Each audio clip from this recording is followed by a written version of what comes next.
Imaginez une masse de plusieurs centaines de tonnes d'acier, une cathédrale de haute technologie lancée à plus de 300 km/h, fendant l'air avec la précision d'un scalpel. Bienvenue dans un monde où la friction est l'ennemi et où la milliseconde est une loi absolue. Bonjour à toutes et à tous, vous regardez Forge Technologique, l'espace où nous décortiquons les géants de fer et les miracles de l'ingénierie moderne. Aujourd'hui, nous plongeons dans l'un des exploits les plus audacieux de la production de masse, le train à grande vitesse. Depuis sa naissance révolutionnaire sur les terres du Japon en 1964 sous le nom de Shinkansen, ce météore terrestre a redéfini notre rapport à l'espace et au temps. Mais comment une telle structure peut-elle maintenir une stabilité parfaite alors que les forces physiques tentent de la déchiqueter? Comment le design industriel a-t-il puisé dans la nature pour briser le mur du son dans les tunnels?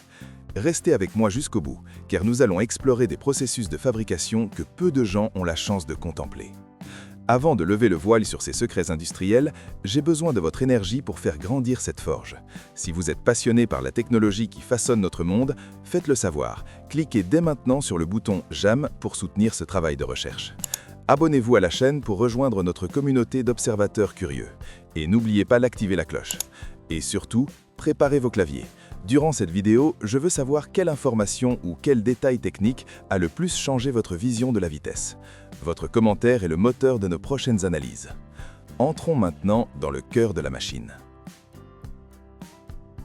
Pour comprendre l'âme d'un train à grande vitesse, il faut oublier tout ce que vous savez sur le transport ferroviaire classique.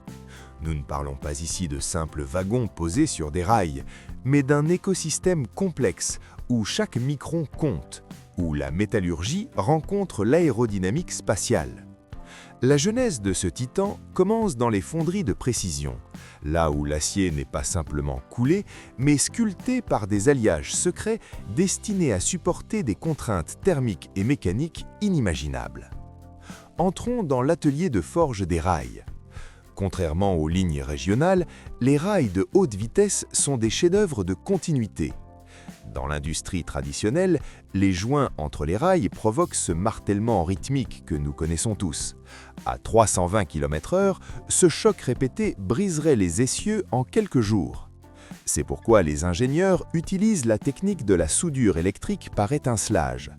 Des segments de rails de plusieurs centaines de mètres sont fusionnés pour créer un ruban d'acier infini, éliminant toute discontinuité. Ce rail est ensuite précontraint thermiquement, on le chauffe artificiellement avant de le fixer pour qu'il ne se dilate pas sous le soleil de plomb ou ne se contracte pas par un froid polaire. C'est une peau d'acier vivante qui recouvre la Terre. Mais que serait ce rail sans son assise? Ici, la production de masse rencontre la géologie. Les ballastes, ces pierres concassées que l'on voit partout, sont remplacées sur les lignes de nouvelle génération par des dalles de béton de haute densité, coulées avec une tolérance d'erreur inférieure à 2 mm sur 1 km. Pourquoi une telle obsession? Parce qu'à ces vitesses, la moindre ondulation de la voie se transforme en une force d'accélération verticale qui pourrait faire dérailler le convoi. Chaque dalle est un socle imperturbable conçu pour absorber les vibrations haute fréquence qui naissent du contact métal contre métal. Passons maintenant à l'anatomie du monstre, le châssis et les bogies. Le bogie est le chariot situé sous le train qui porte les roues. Dans la forge technologique, nous considérons le bogie comme le cerveau mécanique du train. Contrairement au train de marchandises, les roues ici ne sont pas parfaitement cylindriques, mais légèrement coniques. Cette géométrie est un miracle d'autostabilisation. Elle permet au train de se recentrer naturellement dans les courbes grâce à la force centrifuge, sans l'aide de systèmes électroniques. Cependant, à 300 km/h, ce mouvement peut devenir instable, un phénomène que les ingénieurs appellent le lacet. Pour contrer cela, les usines installent des amortisseurs anti-lacets hydrauliques capables de réagir en quelques millisecondes, transformant une oscillation violente en un glissement fluide. La fabrication de la coque, elle, relève de l'orfèvrerie aéronautique. L'aluminium de qualité aérospatiale est privilégié pour sa légèreté, mais il pose un défi de soudage immense.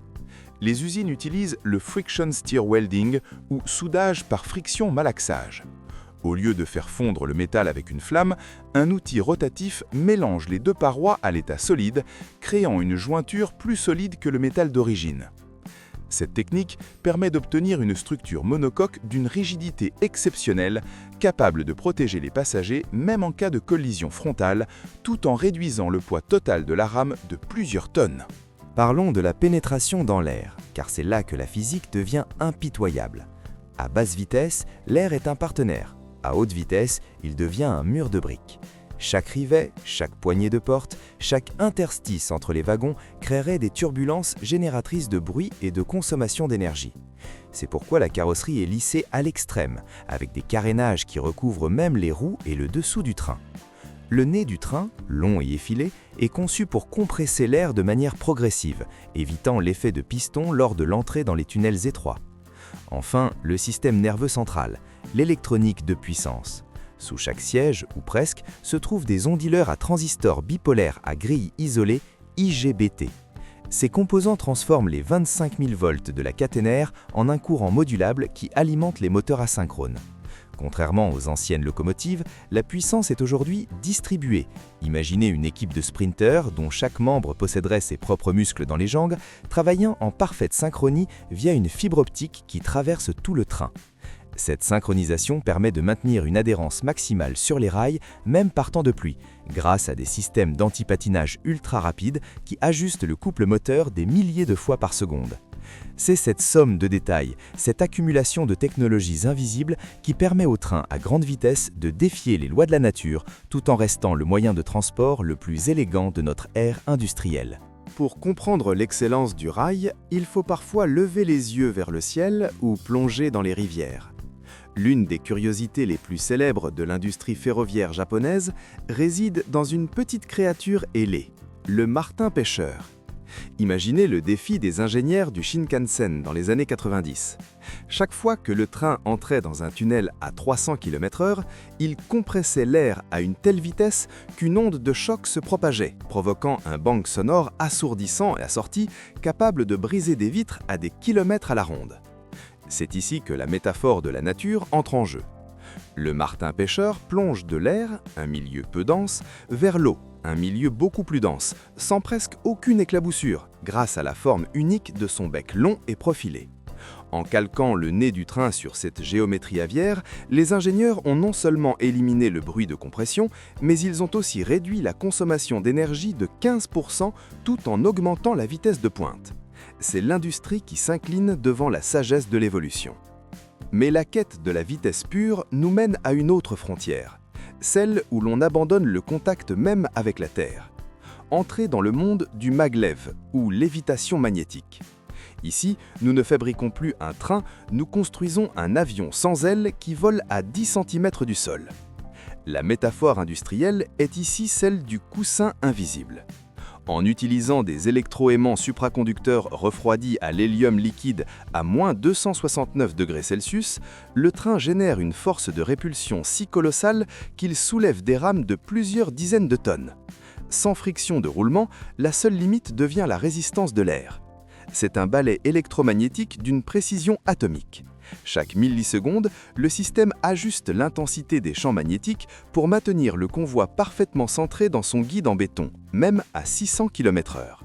Parlons de l'échelle du temps et de la précision, car c'est là que l'industrie du train à grande vitesse devient presque poétique.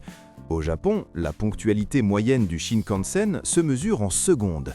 Sur une année entière, le retard moyen par train est souvent inférieur à 24 secondes, incluant les délais causés par les catastrophes naturelles. Cette précision n'est pas un hasard, c'est le résultat d'un processus de maintenance industrielle que nous appelons le Docteur Jaune. Ce train spécial, peint en jaune vif, parcourt les lignes à pleine vitesse chaque semaine, équipé de lasers et de capteurs ultrasoniques capables de détecter une fissure d'1/2 millimètre ou un affaissement de terrain invisible à l'œil nu. Imaginez une machine capable de scanner l'équivalent d'un cheveu humain sur un ruban d'acier de 500 km. La sécurité, elle aussi, est une prouesse de l'ombre. Dans les régions sismiques, le train devient un sismographe géant. Dès que les premières ondes primaires d'un séisme sont détectées par les capteurs côtiers, le système coupe l'alimentation électrique de tous les trains de la région avant même que les secousses destructrices n'arrivent. En moins de 3 secondes, les freins d'urgence automatiques s'engagent. C'est une danse de sécurité préventive où la machine protège l'homme grâce à la vitesse de l'information plus rapide que la Terre elle-même. Il existe également un aspect méconnu de la fabrication, le recyclage de l'énergie cinétique. Lorsque ces géants ralentissent pour entrer en gare, ils ne se contentent pas de dissiper la chaleur. Leurs moteurs se transforment en générateurs électriques. L'énergie du freinage est réinjectée dans les lignes aériennes, les caténaires, pour alimenter les autres trains qui accélèrent à quelques kilomètres de là. C'est un écosystème fermé, une métaphore du don d'énergie où la décélération de l'un devient l'élan de l'autre. Enfin, considérons la structure physique des roues. Bien qu'elles semblent massives et indestructibles, elles sont soumises à des forces de force centrifuge telles qu'elles ont tendance à s'étirer très légèrement à haute vitesse. Pour fabriquer ces roues, les aciéries utilisent des procédés de forgeage par compression multidirectionnelle, créant une structure cristalline du métal si dense qu'elle peut supporter des millions de cycles de rotation sans fatigue. C'est l'industrie de l'invisible, là où la qualité d'un voyage à 320 km/h repose sur l'arrangement microscopique des atomes de carbone dans l'acier. Naviguer à ces vitesses, c'est comme essayer de maintenir un équilibre parfait sur une lame de rasoir géante. Chaque virage, chaque pont, chaque viaduc est un défi à la gravité. Les ponts ferroviaires de haute vitesse sont conçus pour ne pas entrer en résonance avec la fréquence de vibration du train. Si la fréquence du train correspondait à celle du pont, la structure pourrait s'écrouler comme un château de cartes. Les ingénieurs calculent donc ces fréquences propres avec une rigueur absolue avant même de couler le premier mètre cube de béton. C'est cette alliance entre la force brute du métal, la subtilité du magnétisme et la sagesse de la biologie qui fait de l'industrie ferroviaire un pilier de notre civilisation moderne. Nous arrivons au terme de cette immersion dans les veines d'acier de notre civilisation. Ce que nous avons exploré aujourd'hui dépasse la simple mécanique des fluides ou la résistance des matériaux. Le train à grande vitesse est le témoignage vivant de notre refus de la fatalité géographique. En connectant les mégalopoles en quelques heures, l'industrie a transformé le paysage social, économique et environnemental de nations entières, de la France à la Chine, en passant par le pionnier japonais. Chaque rame qui quitte une gare est une victoire de l'intelligence collective sur le chaos du frottement et de l'inertie. Considérez l'impact écologique de ces cathédrales roulantes. Dans un monde en quête de durabilité, la fabrication industrielle de ces trains à grande vitesse est inégalée grâce à la récupération d'énergie au freinage et à l'optimisation aérodynamique que nous avons analysée. C'est une industrie qui ne se contente pas de produire de la vitesse, elle produit du temps et préserve notre environnement. La précision chirurgicale de sa maintenance et la robustesse de sa conception garantissent une longévité qui défie les cycles de consommation habituels.